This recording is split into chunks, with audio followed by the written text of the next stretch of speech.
Après le taxi de Marseille, le taxi du bled. Mais... Ah, il y a trop de Peugeot dans mon terrain là. Ah si, il doit y avoir une Audi par là. Ah bah non, une 605.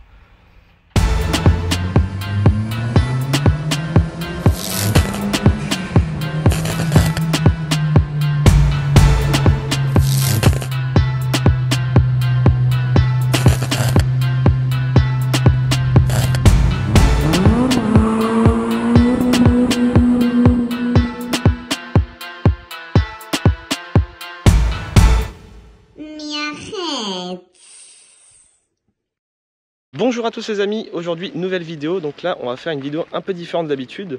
On a fait un petit rasso organisé à côté d'un magnifique château sur Angers. Donc on a réuni en fait toutes les vieilles voitures Peugeot 504. Il y a plusieurs modèles, il y a le coupé, il y a le cab, il y a la berline. Et on a ramené aussi pour vous la toute dernière 508. Parce qu'elle a plusieurs petits détails qui correspondent aux vieilles 504. On va vous expliquer tout ça en vidéo, donc on va faire le tour de tous les propriétaires. Le petit W12 il est là, il est bien à côté du château. Donc c'est parti, on va commencer. Déjà on est en compagnie de mon pote Axel. Salut. Qui est le propriétaire du coup de la 504 bleue. 504 berline. La berline. C'est ça. Bon, qu'est-ce que tu peux nous dire de beau sur cette voiture là? Donc déjà c'est la phase 1. Ouais. Donc après faut pas trop faire attention aux détails, elle est en état de restauration. D'accord. Donc l'intérieur par exemple. Et puis une peinture à refaire étant donné que c'est pas la peinture d'origine. Ouais. Le petit toit au vent à l'ancienne. Ça c'était une belle option à l'époque. Ah, tu m'as montré ça tout à l'heure, c'est excellent. Comment... Tiens, tu peux le faire en vidéo, enfin montrer en direct comment que ça s'ouvre et que ça se ferme. Je trouve ça énorme. Voilà, comme une porte de camion. Excellent. Donc niveau intérieur, là comme on a dit c'est en état de restauration, donc tu vas changer sûrement tous les cuirs. Ouais. Tout l'intérieur va être refait. Ça va être refait à neuf en fait. D'accord. Même la couleur du coup tu la gardes pas? C'est une belle couleur quand même. Non, c'est pas la couleur d'origine. Ça c'est la couleur d'origine. Un bleu plus clair. Ah d'accord, ok. Donc c'est dommage. Donc, faut ouais, tu remets du coup... si, la spécificité de celle-là, c'est le de vitesse au volant. D'accord. Donc première, deuxième, troisième, quatrième, marche arrière. Ok, excellent, c'est au volant, je savais pas. C'est un logo Peugeot. Excellent. Mon autoradio. Ah si, tu m'as montré la fois une option qui est excellente. On peut s'allonger. Ah oui. Allez, montre-nous ça. Bah si, mais en banquette. Voilà. Bon bah je me permets. On fait les deux, puis ça fait un petit lit. Donc là c'est bon, je peux m'allonger et je peux dormir. Ah, excellent. Tu peux dormir dans ta bagnole quoi. Réfléchis 5 minutes. Quand tu vois la ligne de caisse, quand tu vois la ligne de ceinture, à quelle hauteur elle est, tu te demandes comment tu aurais fini la voiture si tu les finissais autrement qu'avec un pan coupé. Hein. Elle aurait eu un cul vachement haut. Fameuse cassure. C'est une cassure qui fait un peu... Qui est reprise du coup sur la nouvelle voiture. Voilà. Une cassure de coupé sur d'autres voitures. Le logo qui est sur le capot du coup, comme à l'ancienne. Les chiffres devant, ça a un nom. Je sais plus comment... On a le rappel du logo à l'avant. Donc là du coup le petit rappel comme on disait à l'arrière. Voilà, la petite cassure qui rappelle les anciennes 504 berlines. Non, j'étais en train de... Ah, ça aussi. Le pistolet. D'accord, ouais. Ouais. Le pistolet sur les berlines. Avec le capot qui est en rentrant, Là, il est jaune. comme sur la 504. D'accord, ah ouais, j'avais pas fait gaffe. Exact. Oui. En fait, il y a vraiment plein de rappels quoi. T'as vachement de similitudes. En tout cas, elle est vraiment chouette la dernière. Donc voilà, les LED bougent quand on ouvre la voiture. Ça, c'est vraiment joli ça. Elle a une forme, une courbe, elle est magnifique. Qui est d'ailleurs à vendre au Peugeot Liberty. Exact. Donc n'hésitez pas s'il y a quelqu'un qui est intéressé. Même le tableau de bord il fait futuriste de ouf.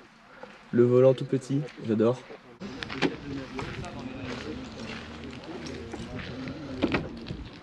Moi je kiffe, il n'y a pas de montant de porte et ça c'est vraiment magnifique.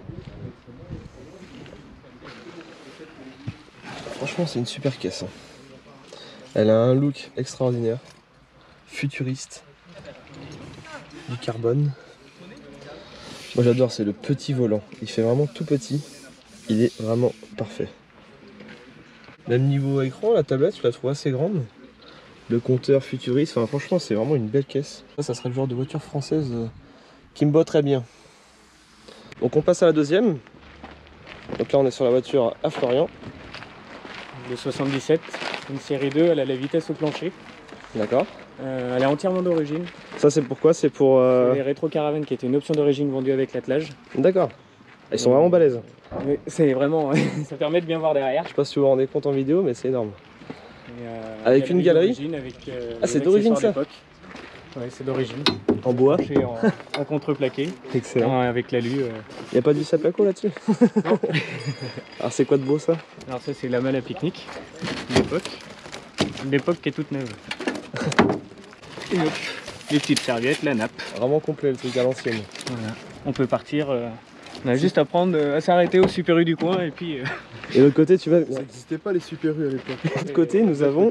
On a un tourne-disque de 77. Ah donc lui il a vécu aussi. Qui a vécu aussi. Qui est en état de marche mais bon on n'a pas de courant. En tout cas j'ai vu la tienne au niveau intérieur, elle est vraiment belle. Et elle est entièrement d'origine. Entièrement d'origine. Plancher avec la console qu'on n'a pas dans celle de... Ah oui c'est vrai que toi tu as les vitesses qui sont là du coup et pas au niveau du volant alors. Et comment ça se fait que c'est différent toi? Parce qu'après 74 en fait ils ont décidé de mettre les vitesses au plancher pour les berlines. D'accord, donc la tienne est plus récente? La mienne est plus récente, c'est la bleue. De 72 et la mienne est de 77. D'accord. Donc on passe sur une autre série, on n'a pas la même calandre. Pas les mêmes poignées? On n'a pas les mêmes poignées. Ah j'avais même pas fait gaffe. L'intérieur, le tableau de bord reste un peu le même. Le ouais, volant ça change. Le volant change. Ouais effectivement. Moi j'ai un intérieur velours. Il y a tout un deuxième rétro? Oui, j'ai le rétro à droite que lui n'a pas. Ah oui, t'as pas de rétro toi? Comment ça se fait? C'est on te l'a piqué ou pas? Si tu veux je peux t'en refaire un moi s'il y a que ça. Non c'est d'origine. J'ai vu c'est les logos aussi à l'avant qui sont différents. Ça c'est différent. C'est pas les mêmes calandres. La calandre est différente. La calandre aussi, ouais. Toutes les barres en chrome, moi j'en ai deux.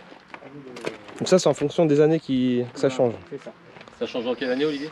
76. Donc après on va passer au coupé. Donc tiens déjà le coupé pareil, le logo est différent. La calandre aussi. Alors qu'est-ce qu'on peut dire de beau sur cette voiture? C'est un coupé de 79. D'accord. En motorisation 2 litres. Ouais. Donc c'est une injection qui sort de restauration. C'est une voiture qui était à l'état d'épave. Ah oui. Et ça est vraiment nickel. Et donc dessus, la face avant, pour l'historique des travaux qui ont été faits dessus, j'ai greffé tout le bloc avant d'une coupée 75. D'accord. Les arches de pare-brise, je les ai refaites complètement. Les bas de caisse ont été refaits aussi. Donc là elle est vraiment restaurée de A à Z. Elle est restaurée de A à Z, c'est une voiture que j'ai complètement démontée. Ils sont sympas les gens. Ici, faut s'imaginer qu'ici, il n'y avait plus du tout de tôle. D'accord, c'était vraiment à nu quoi. Tout était à nu, tous les bords ici étaient à nu, étaient en dentelle, comme sur le capot avant. D'accord. Donc j'ai tout ressoudé, j'ai refait toutes mes pièces et ressoudé. Donc c'est un chantier de 8 ans. Ah oui, effectivement. Et c'est une voiture qui était restée longtemps à l'abandon. Donc son intérieur par contre est complètement d'origine. Il n'a jamais été refait. Ah oui, c'est celui d'origine. D'accord. Donc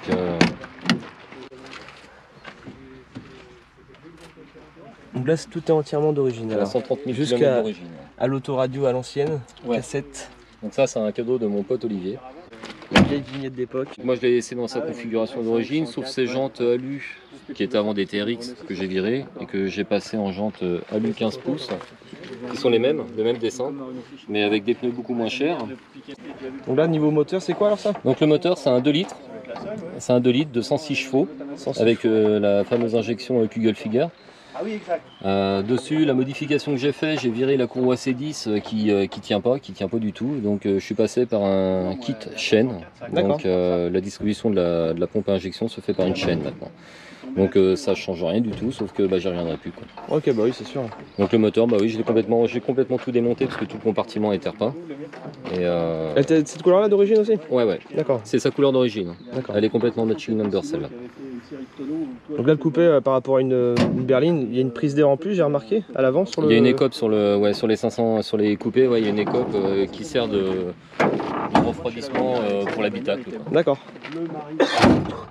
C'est vrai que ça fait sympa cette petite prise d'air. Et ça, du coup, ces deux-là sont en injection et les deux berlines sont en carburation. Il faut savoir que c'est le même moteur qui est dedans, puisque le moteur à injection, On retire la culasse, on remet une culasse de modèle à carbu. La culasse par contre n'est pas la même que sur le modèle injection, mais tout le bloc moteur reste de la même cylindrée, c'est exactement la même chose. Ok. Et dessus on peut remettre la pompe à essence, on retire la petite plaque qui sert d'obturateur, on met une pompe à essence pour alimenter le carbu et c'est une voiture qui fonctionne comme un carbu. Celle-là je l'ai montée en carbu une première fois. Quand je l'ai eu, la pompe à injection ne fonctionnait pas. Et du coup, en attendant pour pouvoir rouler avec, j'ai remonté une culasse carbu dessus. C'était une culasse de 505 GR, si je dis pas de bêtises. Je pense que c'était un V6 moi dans mon salon au début quand je l'ai eu la première fois. Et elle existe en V6 la 504? Bien sûr. Et ils l'ont fait aussi. Ouais, bien sûr, V6. D'accord. Donc, Celui qu'il y avait dans la DeLorean. Ah oui d'accord, c'est le même moteur. Ok. Olivier pourra en parler. Et donc du coup, bon, t'as V6 ça doit coter à mon avis une Sur le V6, 504 V6 ça vaut combien ça? J'en ai marre, à peu près. je m'en sers pas. Olivier L'expert, une 504 V6, combien que ça coûte? Aujourd'hui? Ouais, En aujourd'hui. quoi? En coupé ou en cabriolet? Je sais pas la différence. Alors un cabriolet V6 ça vaut 30, enfin ça cote 34 000. Ah oui, ça commence à... Ça commence à faire un peu de sous. On en voit beaucoup plus cher, mais c'est pas pour autant qu'ils se vendent. Et un coupé, aujourd'hui, un coupé V6, on est dans quelque chose de correct dans les 15-20 000. Ah oui, d'accord. Ouais, ça cote quand même, donc tout ce qui est V6... que pour un 2 litres. Quoi. Ouais. D'accord. Le cabriolet, ce qui fait sa rareté, enfin sa cote, c'est surtout qu'elle a été assez peu fabriquée. Elle a été fabriquée 3 ans, D'accord, oui, donc en c'est vraiment, 75, 76 et 77. Ça s'est très mal vendu parce qu'on était en pleine crise pétrolière. Et ils ont fabriqué 900, alors officiellement on dit 977 voitures. D'accord, ouais, V6. donc c'est vraiment assez rare quoi. C'est pas courant, mais on en voit encore pas mal parce que je pense qu'elles ont été... on a dû cannibaliser beaucoup de 4 cylindres pour sauver des V6. Donc Ah oui. finalement, on n'a pas de chiffre officiel, enfin je les connais pas, mais je pense qu'il en reste pas un nombre assez conséquent quand même. D'accord. Le logo qui est en bas de l'aile, Celui qui est là. c'est la signature du carrossier Pininfarina. D'accord. Ok.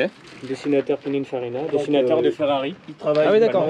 pour Ferrari, il travaille pour Alfa, c'est un designer. Il a D'accord, dessiné ok. la Et, 205 aussi chez Peugeot. Et Ok. la 306 Cabriolet sort de chez lui aussi, le dessin du 306 C'est le Cabriolet, même, c'est Pininfarina aussi. En fait, la signature est sur la voiture parce qu'elles étaient assemblées en Italie, ces voitures-là. C'est ça. C'est-à-dire que les caisses étaient embouties et assemblées en Italie.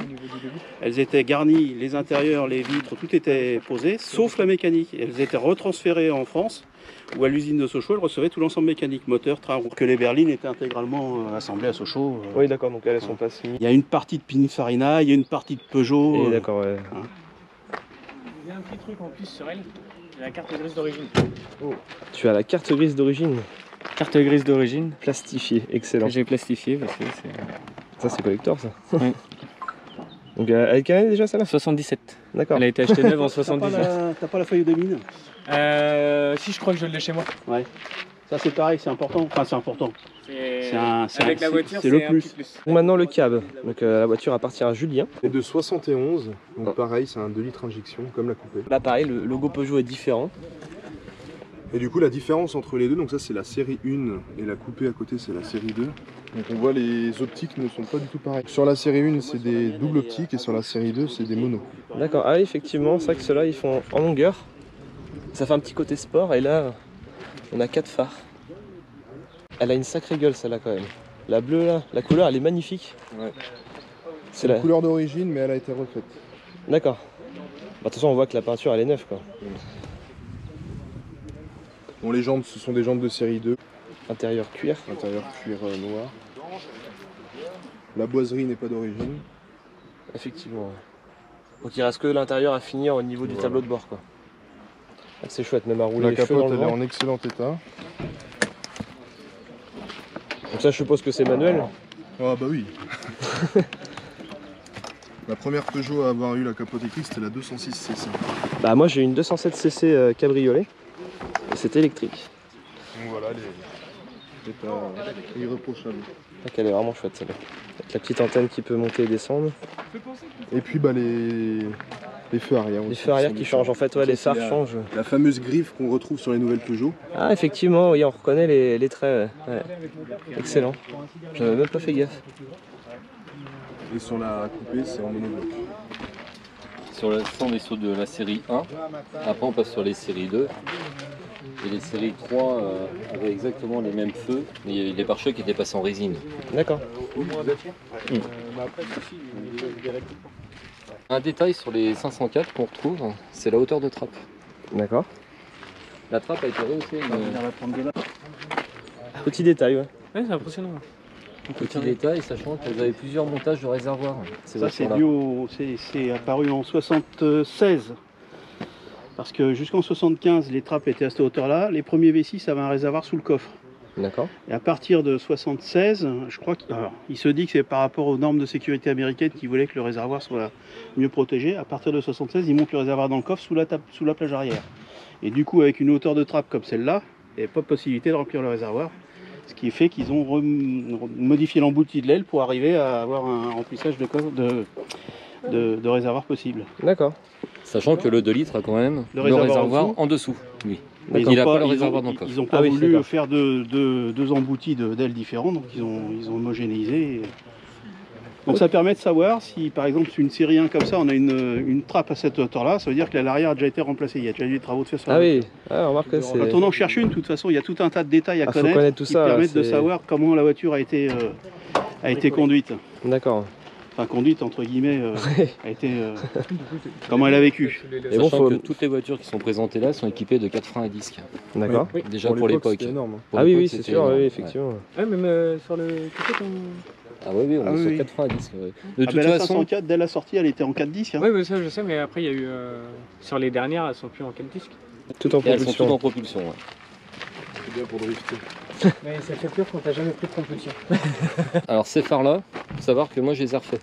D'accord. Je file, puisque ça va passer sur YouTube, je file l'astuce. J'ai déjà fait un tuto sur Cara d'ailleurs sur la resto de cette voiture là, et puis sur la restauration des phares.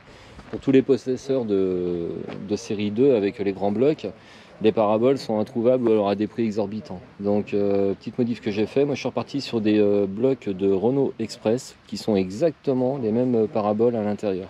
Dans ces phares là. Exactement, c'est des paraboles de Renault Express, ça ne se voit pas, ils viennent en lieu et place, c'est exactement les mêmes, ça se visse sur son support et il n'y a aucune différence, ce qui fait qu'on a un chrome qui est de très bonne qualité et qui rouille pas. Excellent, bah c'est bon à savoir ça. La partie ici du feu de recul est en blanc après 76, alors qu'avant c'était en orange. Le feu de recul orange. Ah oui, tout est orange, il n'y a pas de partie blanche quoi. Ce qui peut permettre de déterminer les années. Le style de la voiture, les L, elles ont que le pare-choc chromé, elles n'ont pas les bananes. Alors que les GL ont toutes les bananes avec les TI. Ah d'accord.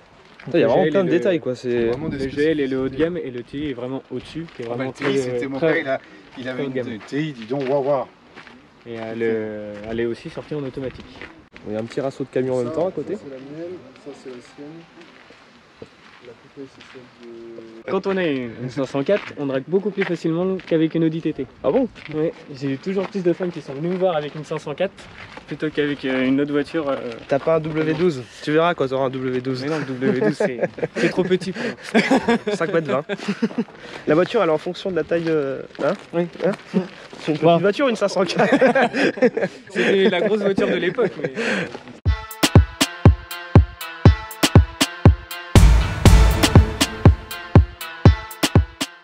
L'Audi là pour les mariages. Tu ferais ça des mariages, les gars? Ça peut se faire, ouais. Je comptais justement peut-être la louer, mais après avec chauffeur. Moi. Ah oui. Oui, mais il faudra m'en parler, on peut la proposer au catalogue. Hein. On voit qu'on en parle. Hein.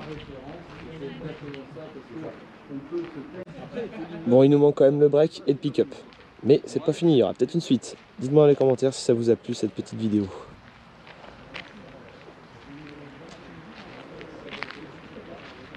On a même retrouvé un sac Peugeot qui date d'une 50aine d'années. Merci à Vincent Onillon qui nous a prêté le lieu avec le château. On a pu réunir toutes ces belles voitures. Donc j'espère que ça vous aura plu. Dites-moi dans les commentaires si vous aimez un peu les vidéos un peu vintage de vieilles voitures comme ça. Donc voilà, je vous dis à très bientôt les amis pour une prochaine vidéo. Avec ça on drague mieux qu'une Audi TT.